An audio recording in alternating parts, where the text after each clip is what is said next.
Boa noite, irmãos. Como vocês estão? Então, estamos aqui nessa noite para falar um pouquinho da palavra do Senhor. Eu quero agradecer a oportunidade ao pastor Raimundo e irmã Vânia, que tem confiado a nós, jovens, essa missão que exige tanta responsabilidade. Eu sou grata ao pastor Raimundo e irmã Vânia por confiar em nós e acreditar em nós. Vamos orar antes de começar a palavra.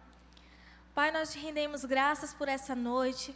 Eu te agradeço, Senhor, pela palavra que será ministrada aqui.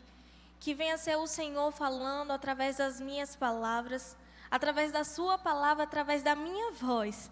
Que o Senhor tome a direção desse culto. Eu oro para que as vidas possam ser alcançadas e ministradas nessa noite. Eu declaro, Senhor, pessoas com rotas sendo alteradas, pessoas tendo uma mudança de mente, Pai, em nome de Jesus. Eu te agradeço, Senhor, porque será um sucesso, em nome de Jesus, amém.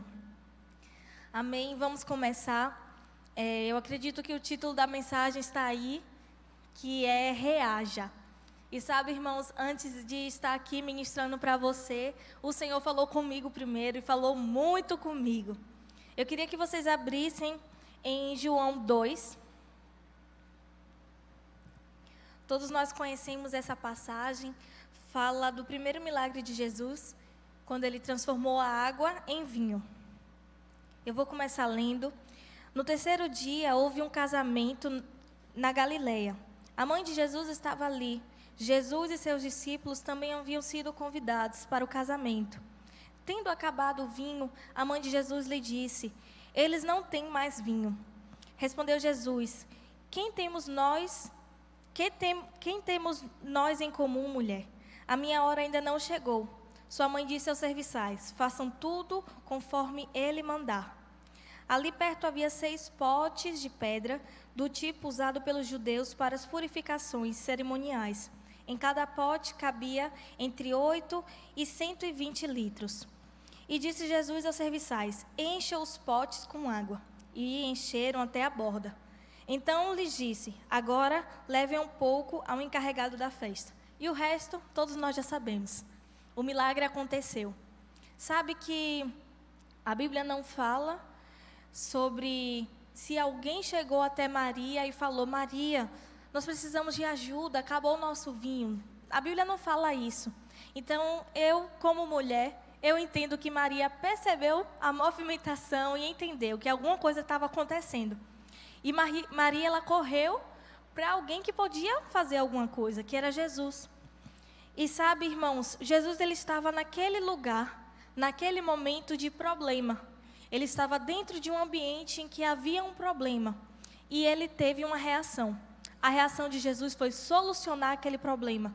Porque dentro dele havia ferramentas que podiam fazer aquilo acontecer. Eu queria ler mais um texto, que é em Marcos 6:35. Todos nós também conhecemos, porque nós somos daqueles que amam a palavra e nós conhecemos o que está escrito aqui. Já era tarde e por isso seus discípulos aproximaram-se dele. Jesus ele estava indo para um lugar e uma multidão estava seguindo ele. Só para você entender o contexto. Já era tarde e por isso seus discípulos aproximaram-se dele e disseram: este é um lugar deserto e já é tarde. Manda o povo embora, para que possa ir aos campos e povoados vizinhos comprar algo para comer. Ele, porém, respondeu: deles vocês algo para o povo comer. Eles lhes responderam: isso exigiria 200 denários. Devemos gastar tanto dinheiro em pão e dar-lhes de comer? Perguntou-lhe: quantos pães vocês têm? Verifiquem. Quando ficaram sabendo, disseram: 5 pães e 2 peixes. Então Jesus ordenou que fizessem todo o povo assentasse em grupos na grama verde. Assim eles fizeram. Tomando 5 pães e os 2 peixes, em seguida entregou os seus discípulos para... Não, pulei uma parte. Tomando os 5 pães e os 2 peixes, olhando para o céu, deu graças e partiu os pães. Em seguida, entregou os seus discípulos para que servissem ao povo. e também dividir os 2 peixes entre todos eles. Sabe, queridos, nesse momento, mais uma vez, Jesus estava em um ambiente e havia um problema. E você percebe que os discípulos, no versículo 35, tentaram desviar esse problema. Falou para Jesus: Jesus, manda o povo embora, para que eles possam comprar alimento, para que eles possam se alimentar em algum lugar. E Jesus falou: não, vá vocês e alimente o povo. Sabe que eu recebo essa palavra de Jesus para mim também? Vá você e alimente o povo. Vá você e resolva esse problema. Jesus sabia que existia as ferramentas necessárias, tanto nele como nos seus discípulos, para fazer aquilo acontecer. E é isso que eu quero dizer para você nessa noite. Existem ferramentas necessárias em nós, para que nós possamos ter uma reação aos problemas. Sabe, queridos, nós estamos vivendo em um período onde a gente só ouve falar de problema. A mídia, ela nos conta uma história de problema, os nossos amigos nos contam uma história de problema, a nossa família nos conta uma história de problema. E deixa eu te dizer, qual tem sido a sua reação a essas coisas? Como você tem reagido ao ouvir essas coisas? Eu quero te dizer que a nossa reação deve ser igual a de Jesus. Nós vamos ver o problema e nós vamos solucioná-lo, porque nós temos ferramentas necessárias. Nós temos ferramentas necessárias para solucionar problemas de outras pessoas. Sabe, queridos, que eu estava estudando um pouco sobre reação e eu descobri que nós, seres humanos, somos feitos de reação. Sabe que quando você se assusta, quando você fica com raiva, quando você tem alguma emoção, você reage a ela. Não necessariamente você precisa externar a sua reação, mas necessariamente acontece uma reação dentro de você. O seu corpo esquenta ou esfria, a depender da reação. Quando você está com raiva, a sua cabeça e os seus braços esquentam. Quando você está triste, o seu corpo é frio. Quando uma pessoa está em depressão, eu vi uma imagem, o corpo dela todo está frio. E quando você está feliz, alegre, o seu corpo todo é quente. Então, dentro de você, existem reações acontecendo em todos os instantes. À medida que algo acontece, você reage àquele acontecimento. Seria anormal se isso não acontecesse. Todos nós, independente de cultura, independente de raça, independente de onde nós nasçamos, nós vamos reagir a alguma emoção. Se isso não acontecer, tem algo de errado com isso. E nós que somos espirituais, nós também temos reações espirituais. Sabe que o nosso corpo natural reage e o nosso corpo espiritual também reage. Porque eu não sei se você sabe, mas você é espiritual. Eu sei que você sabe, mas não custa nada te lembrar. Nós somos seres espirituais. Nós somos sobrenaturais. E o natural, ele é mínimo comparado ao sobrenatural que existe em nós.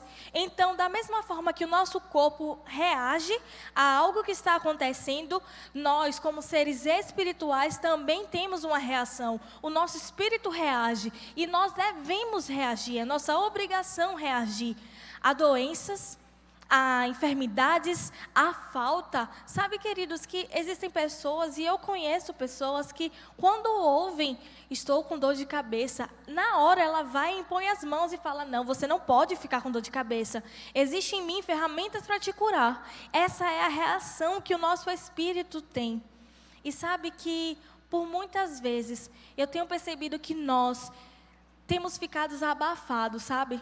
Nós, como igreja, nós estamos ficando sem reações. Quantas vezes você já viu uma pessoa reclamar de dor de cabeça do seu lado? Quantas vezes você já viu uma pessoa dizer: meu Deus, estou sem dinheiro, meu Deus, como estou triste, meu Deus, está tão difícil a vida, e você simplesmente, como os discípulos de Jesus, ignorou aquela situação e pensou: não é problema meu, deixe que ela resolva de algum jeito. Não, queridos. Isso é abafar a reação do Espírito, porque o nosso Espírito quer reagir. Nós devemos reagir a essas coisas. Sabe que há um tempo atrás, eu li no livro Servolution, eu indico a vocês, é um livro maravilhoso. E ele conta a história de um pastor que tem uma boa equipe na igreja dele. E aconteceu o furacão Katrina. Todos nós conhecemos a história. E foi devastador o que aquele furacão causou. E aquela igreja, aquele pastor, ele tinha uma boa equipe, bem treinada. Eles já tinham uma equipe de ação social que faziam comidas em quantidade. E ele já estava acostumado a cozinhar muita comida para multidão de pessoas. E sabe que o furacão veio e eles ficaram sabendo daquilo e era terrível as histórias. E eu li em um trecho do livro que me inspirou a fazer essa mensagem. Esse trecho falou muito comigo. Eu vou ler para você. Ele diz: nada poderia ter nos preparado para as terríveis imagens que inundaram as transmissões de rádio e de televisão. Mas havia uma coisa que estávamos preparados para fazer: reagir. Sabe que nós não estávamos preparados para ver nossas igrejas fechadas. Nós não estávamos preparados para ver tanta gente morrendo. Nós não estávamos preparados para uma pandemia mundial. Nós não estávamos preparados, queridos. Nós não estávamos preparados de ver só tragédia, só morte, só caos. Nós não estávamos preparados naturalmente para ver essas coisas, mas o nosso espírito estava preparado para reagir de alguma forma. E eu te digo, o que você fez quando tudo isso começou a acontecer? Sabe que eu trabalho num departamento de adolescentes e nós lidamos com pessoas, nós lidamos com adolescentes. Então, a gente percebeu um declínio nesse período, sabe? Nós começamos um ano tão avivados e eu pensei, meu Deus, nós vamos tão longe, nós vamos viver algo sobrenatural, porque esses meninos estão afogueados, nós estávamos afogueados e de repente uma pandemia, de repente cultos online, de repente você não vem mais para lugar nenhum, você não vai mais para lugar nenhum, você não vê mais em ninguém. Não estávamos preparados. E de repente você percebe pessoas esfriando, você se percebe esfriando, você se percebe se preocupando. Sabe, queridos, que essa é uma reação natural. E nós não somos naturais. Eu quero te lembrar isso, porque por muitas vezes nós esquecemos disso. Quantas vezes essa semana você se lembrou de onde você veio e para onde você vai?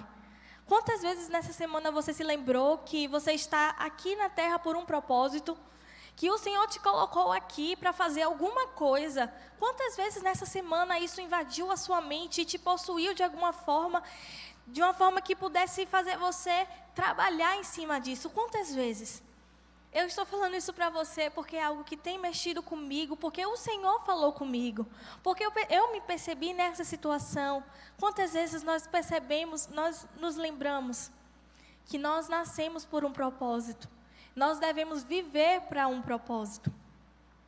E assim como nesse trecho, a gente, como esse pastor, ele teve uma reação. Ele construiu, queridos, um estacionamento dentro da igreja dele. Porque muitas pessoas estavam saindo das cidades, indo buscar abrigo em outras cidades, e ele sabia que o trânsito estaria lento, que o trânsito estaria parado, que pessoas estariam viajando por horas e horas e dias. O que ele fez? Ele construiu um estacionamento dentro da igreja dele e ele fez milhares de comida, de alimentos, refeições. Ele preparou todas essas coisas para servir as pessoas. E sabe que muitas pessoas foram alcançadas. Muitas pessoas receberam daquele alimento, receberam daquele consolo. Sabe que é para isso que nós nascemos. Essa deve ser a nossa reação, consolar e cuidar de pessoas, porque foi para isso que o Senhor nos chamou, por vidas. É só isso que importa, querido, vidas, que vidas sejam alcançadas.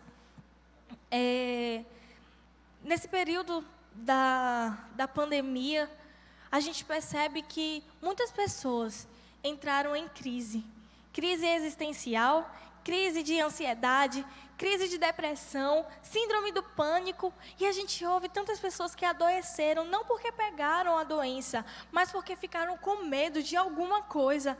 E o que eu mais vi nas redes sociais circulando era os vídeos de pessoas que tentavam ajudar, e elas diziam assim: eu acredito que você já deve ter visto ou assistido algum vídeo desse, que a pessoa começava o vídeo dizendo: oi, eu não estou bem, mas está tudo bem.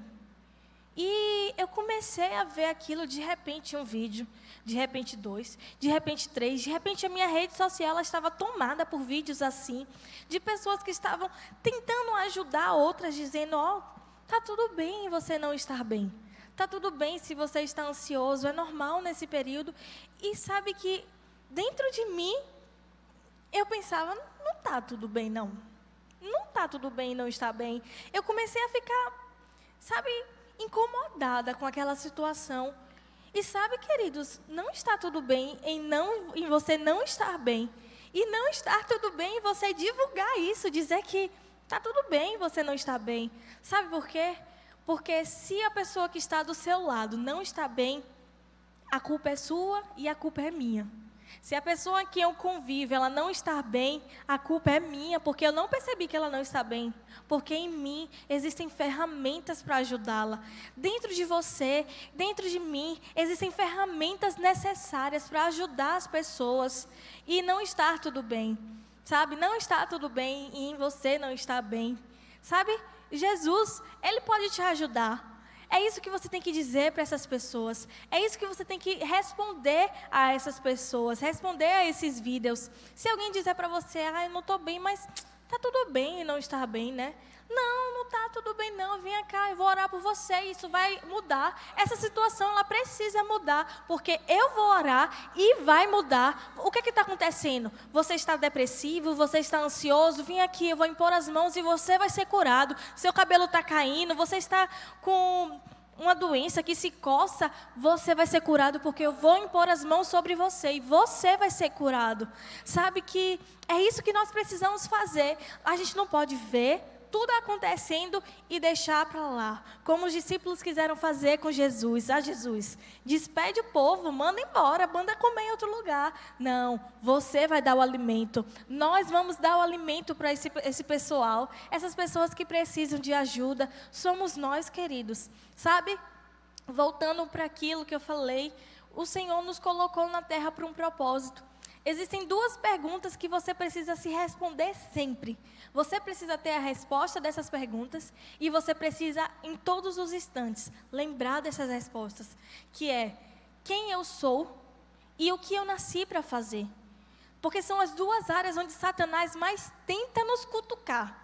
É a área que Satanás mais tenta nos provocar, porque é a área que ele mais é derrotado. Por quê? Quem eu sou? Eu sou semelhança de Deus, aquilo que Satanás queria ser. E o que eu nasci para fazer? Desfazer as obras de Satanás. Então ele não quer que você descubra isso e ele quer te atormentar. Como? Dizendo que você não é ninguém, que você não nasceu para nada e que você não serve para nada. Eu quero te dizer, esqueça isso. Renove a sua mente com a palavra do Senhor e se lembre que você é semelhança do Altíssimo e você nasceu para fazer alguma coisa. Você nasceu para desfazer as obras de Satanás, você nasceu para tocar em vidas, você nasceu para alcançar pessoas. É para isso que eu e você estamos aqui, para que vidas sejam alcançadas. Sabe, eu admiro muito a irmã Vânia. Ela é uma mulher corajosa, sabe? Ela não gosta de câmeras, não gostava de tirar foto, não gostava de ficar na frente das câmeras. E assim que começou a pandemia, ela assumiu uma posição. Ela disse, eu preciso alimentar o meu povo de alguma forma. E ela entrou, queridos, em uma caminhada de lives. E todos os dias nós vemos, de manhã, Dona Vânia, ela está fazendo live. Às vezes, eu percebi, teve um dia que ela fez 3 lives por dia. Sabe o que é isso? É amor por vidas. Ela está fazendo algo que ela nasceu para fazer. Ela está reagindo. Sabe, Satanás, ele empurrou o coronavírus em cima de nós, ele empurrou essa pandemia em cima de nós, e nós devemos empurrar a solução para cima dele. Nós não podemos ficar parados e se sentir oprimidos com aquilo, não. Nós fomos feitos para atacar, nós nascemos para empurrar, e é isso que nós devemos fazer. Dona Vânia está fazendo live, você e eu, nós vamos conversar com pessoas pelo WhatsApp, já que a gente não pode visitar. Sabe que durante essa pandemia, nós entramos em contato com os adolescentes e nós ficávamos dia e noite conversando com eles, mandando mensagem e ligando de videochamada, porque é isso que nós precisamos fazer, entrar em contato, perguntar como você está. E às vezes ela a pessoa não está bem e você só tem que ouvir. Quantas pessoas só precisam ser ouvidas? Ontem eu tive uma experiência interessante. Eu estava orando para ministrar e eu lembrei de uma música e lembrei de uma pessoa que me marcou na minha adolescência. É uma amiga minha e nós participávamos de uma equipe de teatro juntas na igreja, na minha antiga igreja. E eu lembro como aquela pessoa era animada, feliz. E eu via ela como referencial para mim. Ela exalava amor ao Senhor. E ela adorava adorar o Senhor. Sabe, em todos os instantes eu via aquela menina dançando, cantando e fazendo alguma coisa para exalar a adoração. E eu achava aquilo o máximo. Eu me inspirava nela. E o tempo passou, eu saí da antiga igreja, eu vim para cá e graças a Deus que eu estou aqui. E eu comecei a segui-la nas redes sociais. E eu percebi, queridos, que ela já não estava mais naquela posição em que ela estava antes. Sabe que ela está distante daquilo que ela era, que ela costumava ser. E eu percebi aquilo e eu fiquei tão incomodada. Como pode uma pessoa que me alcançou tanto de alguma forma, hoje está tão distante do propósito do Senhor, hoje está tão distante daquilo que ela nasceu para fazer, e ela tocou tanto em minha vida, e eu lembrei da música que ela me mostrou, era uma música que ela amava muito, e eu resolvi postar, e eu tirei uma foto do céu e postei o trecho da música, marquei ela e disse que estava com saudade. Imediatamente ela me respondeu e ela disse que ela precisava ouvir aquela música e ver aquela mensagem naquela hora. E eu fiquei tão surpreendida, porque uma postagem no Instagram alcançou uma vida que está tão distante. Sabe que é para isso que servem as redes sociais? É para isso que você tem uma rede social? É para isso que eu e você temos redes sociais. É para compartilhar palavras do Senhor. É para que vidas sejam alcançadas de alguma forma. Não é para ficar postando coisas que não vão acrescentar em nada. E a gente fala, mas o que é que tem eu postar isso? O que é que tem que você está perdendo tempo?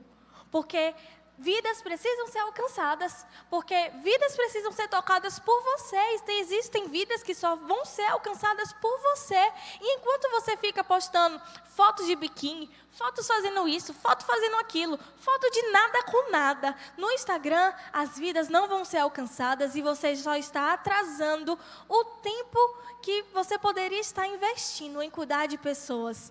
E sabe que eu decidi ontem fazer isso. Sabe, a minha rede social ela tem que de alguma forma alcançar pessoas, senão não vale de nada ter. Senão não vale a pena ter. Porque se eu estou aqui é para que vidas sejam alcançadas. E a minha rede social ela vai fazer isso por mim. Porque é para alcançar o maior número de pessoas. Amém, queridos? Vocês estão aqui? Então, sabe que eu estava meditando sobre todas essas coisas que aconteceram. E eu lembrei da palavra que o Senhor nos deu esse ano. Que esse seria o ano do avivamento. E, uau! Eu fiquei tão feliz quando o pastor Raimundo falou aquilo no dia 31. Porque pense em um tema que mexe comigo. É um tema que mexe comigo por dentro. E quando eu escuto a palavra avivamento, eu já fico empolgada. E eu pensei, meu Deus, é isso mesmo. Esse é o ano do avivamento. Esse é o ano que vamos desfrutar das coisas que nós passamos a nossa adolescência orando. Que nós passamos horas e horas orando. E de repente acontece uma pandemia. E de repente a gente ouve pessoas falando, eu acho que Deus errou. E esse não é o ano do avivamento. Sabe que Deus não errou, porque esse foi o maior período em que pessoas morreram fisicamente, em que pessoas esfriaram espiritualmente, chegando perto de um abismo espiritual. E se esse é o ano do avivamento, o Senhor nos separou para avivar essas pessoas. esse é o tempo de avivá-la, sabe? Que o pastor Raimundo, ele foi tão guiado em falar isso, porque enquanto existe morte, nós vamos levar vidas. E se esse é o ano em que mais teve mortes, em que mais teve casos de pessoas que se desviaram do evangelho, então esse é o ano em que eu vou avivar essas pessoas, esse é o ano que eu vou levar a palavra de alguma forma, esse é o ano que eu vou tocar em pessoas de alguma forma. Sabe, queridos, esse é sim um ano de avivamento. Eu estava orando lá em cima com os adolescentes na nossa sala de oração, e eu vi, queridos, como se Satanás tivesse colocado sobre a igreja um cabresto. Sabe, eu fui pesquisar sobre isso. O cabresto é aquele suporte que se coloca em cavalo para guiá-lo. E existem certos cabrestos que tapam a visão. Eles tapam um lado da visão para que o cavalo ele olhe apenas para uma direção, para que ele não perceba nada que está acontecendo, para que ele se livre da distração. E eu vi esse cabresto sendo colocado na igreja. Sabe, o nome desse cabresto era distração. Porque da mesma forma que aquilo era colocado no cavalo para distraí-lo da distração, coisas foram colocadas em nós, dentro de nós não, mas em nós, para nos distrair do nosso foco. Sabe que nunca houve, em outros anos, tanta distração. Nunca houve, sabe? Nunca houve. Eu tenho certeza disso, que nunca houve tanta distração, tanta perda de tempo. Nós não ficávamos, sabe, distraídos com o natural. O natural começou a chamar nossa atenção de uma forma muito forte. E a gente começou a se encantar em querer conquistar muitas coisas, querer ter muitas coisas. E aos poucos, não que isso não seja lícito, não é nem lícito, é o nosso dever ter essas coisas, porque o Senhor conquistou para nós. E nós devemos ter boa casa, nós devemos ter bons carros, nós devemos ter o melhor dessa terra, porque é direito nosso e nós devemos conquistar isso. Mas isso nunca deve ser a nossa prioridade. Isso não deve ser aquilo que vai tomar o nosso coração e tomar a rédea da nossa vida. Não é para isso que o Senhor nos chamou. É para que a gente viva o Evangelho e as demais coisas vão ser acrescentadas. Enquanto eu vivo o Evangelho, o Senhor vai estar acrescentando as coisas em mim. Enquanto eu vivo o Evangelho, enquanto eu cuido do povo do Senhor, as coisas vão chegar e eu não vou precisar me preocupar. Claro que o Senhor quer que a gente estude, o Senhor quer que nós sejamos destaques. Isso é o certo a ser feito, mas isso não pode roubar a nossa atenção. Isso não pode roubar o nosso coração. Isso não pode roubar a nossa prioridade. Sabe que o Senhor é a nossa prioridade. O dever na casa do Senhor não pode ser nossa prioridade. O Senhor é a nossa prioridade. Ele tem que estar acima de tudo e acima de todos. E o nosso coração deve estar sempre rendido a Ele.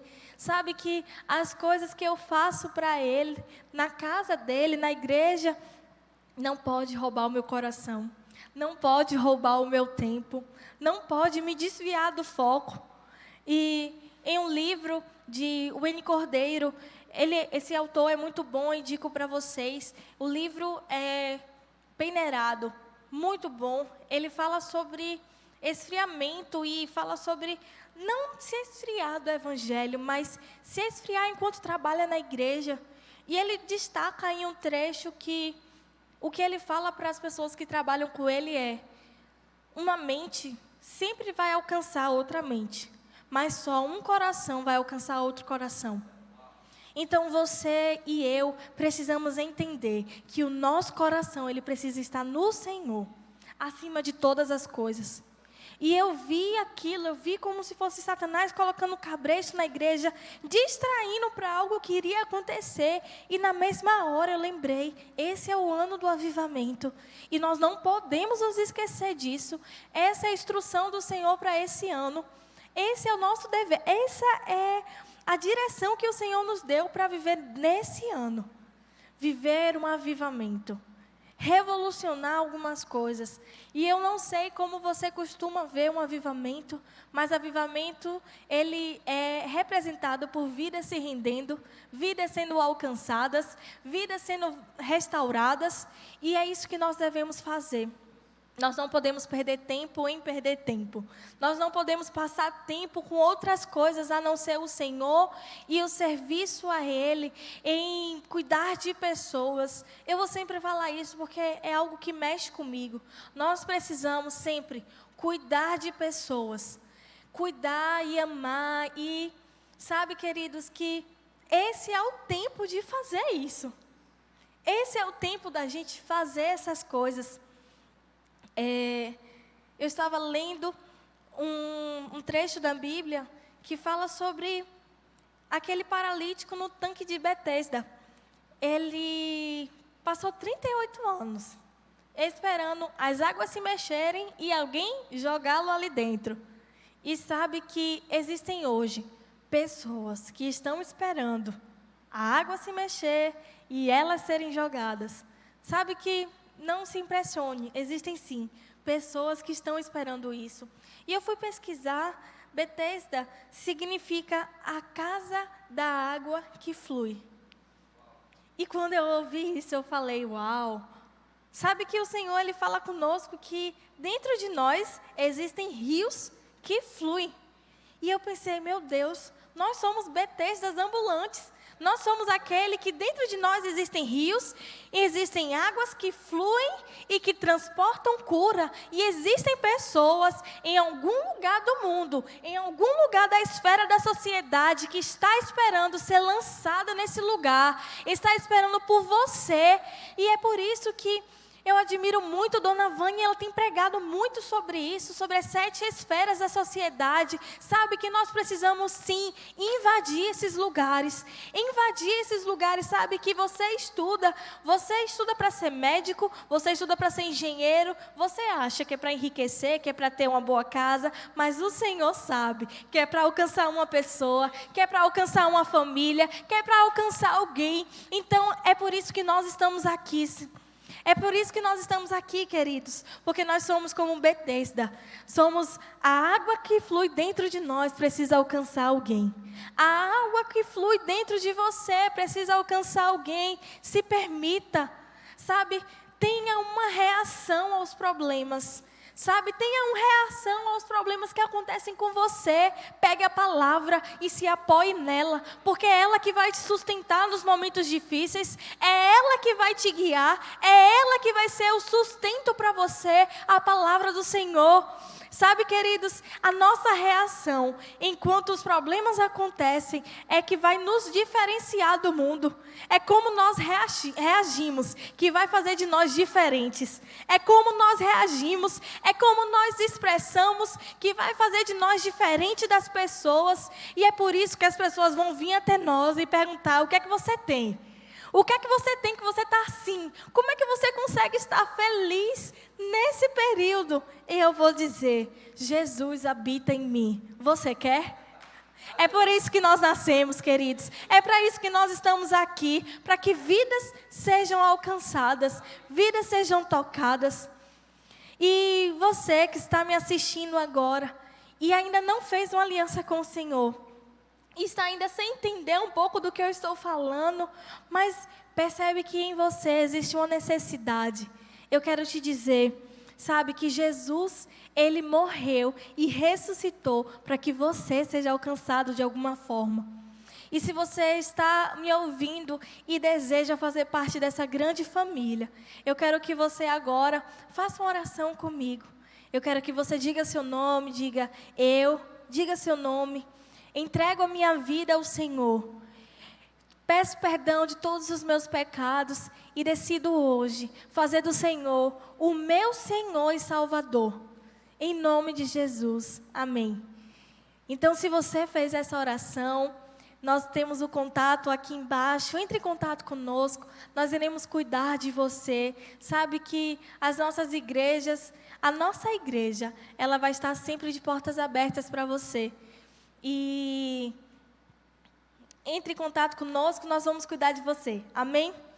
Então vamos agora para um momento especial, um momento em que é importante também e que nós devemos também, sabe? Que nós não podemos esquecer. Eu acho interessante que nesse versículo que eu li,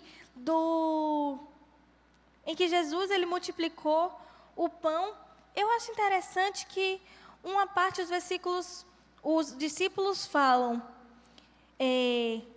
Jesus, mas isso exigiria 200 denários. Devemos gastar tanto dinheiro com pão e essas coisas. Eu acho interessante que ele não disse assim, Senhor, nós não temos esse dinheiro. E as pessoas costumam falar e não perdem o hábito de falar que Jesus era pobre. Meu Deus, ele falou, isso nos custaria 200 denários. Ele não disse, nós não temos. Ele disse, nós devemos gastar com isso? Sabe, queridos, então, não se prenda pensando, Jesus era pobre, então eu devo ser pobre também, a obra do Senhor é pobre, não. Nós nascemos para ser ricos, para ter, para possuir, para poder dar, contribuir e investir no reino do Senhor. Então eu quero te dizer, a nossa igreja ela não está parada. E não é por isso que você deve parar de investir no reino do Senhor. Sabe que este é o melhor momento para que você invista. Esse é o melhor momento para que você oferte. Então eu quero te dizer que você possa dizimar e ofertar nesse momento com alegria, sabendo que você está contribuindo para o crescimento do reino. E, meu querido, isso é uma boa contribuição. Amém? Então, os dados bancários vão estar aqui embaixo. Você pode vir também na nossa igreja durante a semana. Nós estamos funcionando em horário comercial. E você pode dizimar e ofertar com a maquineta. Amém? Espero que vocês tenham sido abençoados com essa palavra. Antes de estar ministrando para vocês, o Senhor falou comigo. E eu espero que você possa ser de alguma forma alcançado. Eu quero orar para encerrar. Queria que você fechasse seus olhos. Pai, nós te agradecemos por essa palavra. Eu te agradeço, Senhor, pela oportunidade de estar aqui ministrando essa palavra para os meus irmãos. Eu oro, Senhor, por cada vida que aqui está assistindo. Eu oro para que eles possam ser despertados, Senhor, a viver uma vida reagindo no Espírito, reagindo de forma positiva às coisas que acontecem no mundo, Senhor. E eu te agradeço, Senhor, porque vidas foram alcançadas, Pai. Muito obrigada. Em nome de Jesus, amém.